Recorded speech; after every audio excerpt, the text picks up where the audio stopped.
But in order for you to understand what I say about fluoride and to make the best decision about fluoride, both in drinking water and toothpaste, etc., for you, you have to understand the remineralization process just a little bit. Hello everyone, my name is Dr. Mo and I'm a general dentist. I will be critiquing Dr. Huberman, a neuroscientist's takes on fluoride and how does it impact tooth health.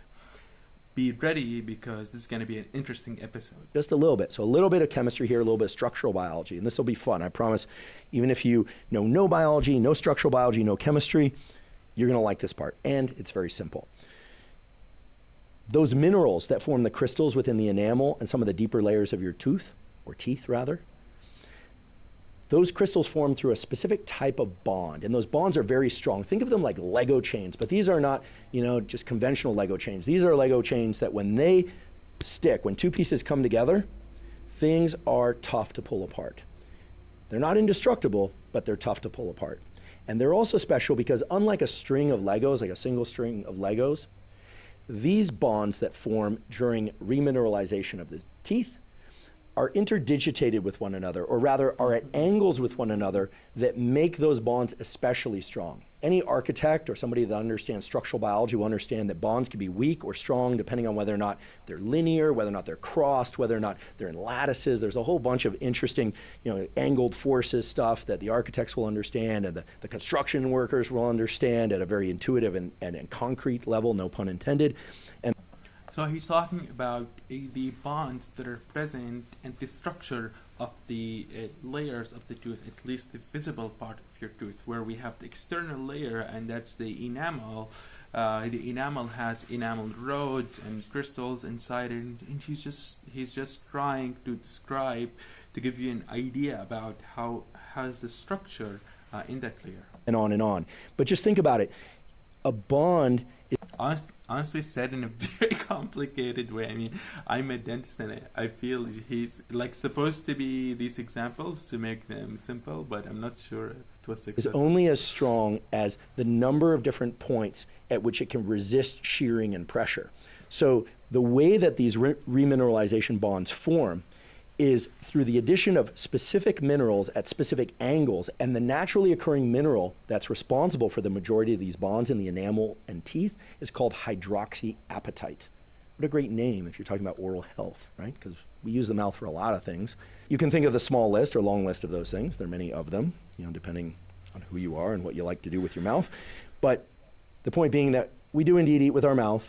Appetite is part of eating, so you just remember hydroxyapatite bonds. And they are very strong, but they're not indestructible. Acid can actually break those bonds. Okay, that's the demineralization process. Now, fluoride is a substance that is not a... So he's just explaining the role of hydroxyapatite, which is present in our teeth. That's a type of a bond that's present there. Also, we have to take into consideration something that's called as fluorapatite, okay? And that's where what happens when fluoride gets introduced to your tooth. Fluorapatite is actually really strong, and to my knowledge, it's more karyostatic and would help more in the prevention of dental caries to occur. That's where the role of fluoride is significant. A vitamin, it's not a mineral, it is not an essential nutrient, but that in the last century, it was discovered can actually replace some of the hydroxyapatite bonds in teeth and actually make those bonds hyper strong, supraphysiologically strong. Now, we'll talk about the safety considerations with fluoride in a little bit because there are some safety considerations. So this is the fluorapatite that I mentioned. I'm not sure why he didn't but say. It was decided en masse in the United States and Europe that the addition of fluoride to the drinking water and to many toothpastes or tooth powders would be useful because it creates these supraphysiologically strong bonds within the minerals of the teeth. And indeed, it does. It does. Fluoride gets between those Lego pieces and makes them extra, extra strong. And this is why fluoride is added to the drinking water. But, and this is very important to emphasize, but nowadays there's a really polarized debate about fluoride.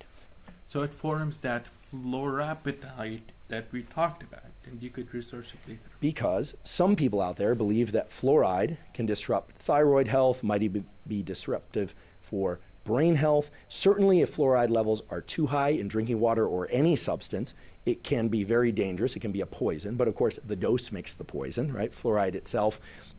It's very important to note, he says, the dose makes the poison. So, of course, there are certain levels of fluoride in the body that are toxic, and there's actually, you could look it up, there's a table summary as to how much fluoride for an adult would be toxic, and how much for like a baby, and how much so forth. Can be variable with the age and the environment that you live in. There are certain countries, as I know, that have fluoridated water, meaning the water that they consume already has high concentrations of fluoride, and there are countries that do not have fluoridated water. And we studied the topic of fluoride extensively in dental school, and that's why I made this video. May not be poisonous at very low levels, but there are really two camps now that have formed. And I'll just illustrate those two camps by virtue of what's happening right now. Right now, in the state of California, there is a major lawsuit against the government because people want fluoride removed from the drinking water because of the long list of bad things that excessive.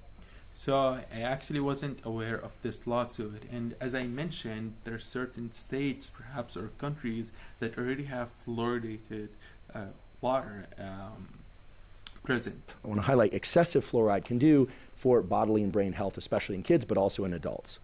At the very same time, meaning right now, there is also a major lawsuit, this one in Buffalo, New York, from mostly parents who are suing the city of Buffalo, saying that there was not enough, maybe even zero fluoride in the drinking water for some period of time, and as a consequence, their children's teeth or oral health or both is depleted, and they are suing for damages. Okay, so this is a really polarized camp. Now, I did a full episode of the Huberman Lab podcast all about water, and I talked about fluoride levels, which levels are thought by the CDC to be safe, which levels are not thought to be safe. I talked about some of. Yeah, so I just discussed, I mean, it's already known, like, roughly how much fluoride is safe, what levels are fine, and what levels are intoxicating. And it's variable by age and other things that are involved. So it's very important to know. The theories as to how fluoride might disrupt function of the thyroid and some considerations there.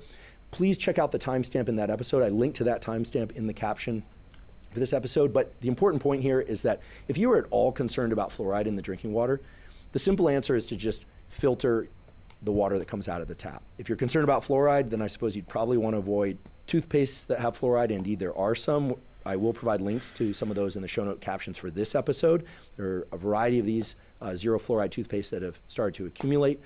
But keep in mind that when fluoride is introduced into the bonds of the minerals of the teeth, they do make the teeth really, really strong. But, and all the dentists I spoke to emphasize this point, the bonds that form are not the natural bonds. Now, the fact that they're not the natural bonds doesn't necessarily mean that they aren't good for us or that they're bad for us. But the bonds that form when viewed under what's called electron microscopy look different. They look wavy. They're not smooth bonds. And they do increase the resistance to different forces, including cavities or acid that would create cavities, to be specific. They make the teeth stronger structurally, so resistance to chipping, etc. So these are the things that we talked about, that when fluoride is introduced, how does it help in the prevention and lowering the risk of decay? But there is a growing concern about decay. Excessive fluoride, which, by the way, if you drink a lot of tap water, you're going to be exposed to more fluoride than if you drink less tap water. That just kind of stands to reason, but people don't really talk about this, right? When you talk about X amount of fluoride by concentration in a given liter of water or gallon of water, you also have to ask, well, how much tap water are you drinking every day? Okay, you have to ask that question, right? It's not simply the concentration, it's how much you're ingesting overall. And that's something that's much harder to control for. Again, in the water episode, I talk about ways to eliminate or reduce fluoride in the drinking water if that's a concern of yours. But if you want to know why there's fluoride in drinking water, it's because governments figured out, hey, well, if we want to reduce tooth decay, what's the simplest low-cost method to do that? Well, it's to put fluoride in the drinking water. And you now also know why there's fluoride in a lot of toothpaste. But given the concerns about thyroid health, potential concerns about brain health, now you also know why many people, including some dentists that I spoke to, are not big fans of fluoride, both for children and for adults. So you just have to make a decision for you. I'm not here to tell you what to do. You just have to decide. Are you pro, neutral, or against fluoride in your drinking water? And if so, are you going to filter? Are you going to completely avoid drinking any water, maybe even cooking with any water from the tap, and on and on. But now you know why fluoride is in drinking water and fluoride is in toothpaste. If you're somebody who's concerned about fluoride in either or both of those sources, well then what you really want to think about, and what most of us probably should be thinking about anyway, is trying to increase the remineralization state of our teeth and mouth in ways that don't create the opportunity for any other health hazard. And I will say this as well, which is that there's some data, not a lot, but some data that fluoride might not be so great for our oral microbiome, and as we'll soon learn, the oral microbiome is critical for our oral and overall health. Yeah, so as you saw, we discussed fluoride, we gave you the advantages, and he discussed the potential adverse effects with the excessive concentration, and if you reach levels of toxicity or levels to harm you, which is possible. That's all for today. Dr. Mo Dentist, thank you everyone for watching. Don't forget to leave a like and turn the notification bell on. Leave a comment as well. See you.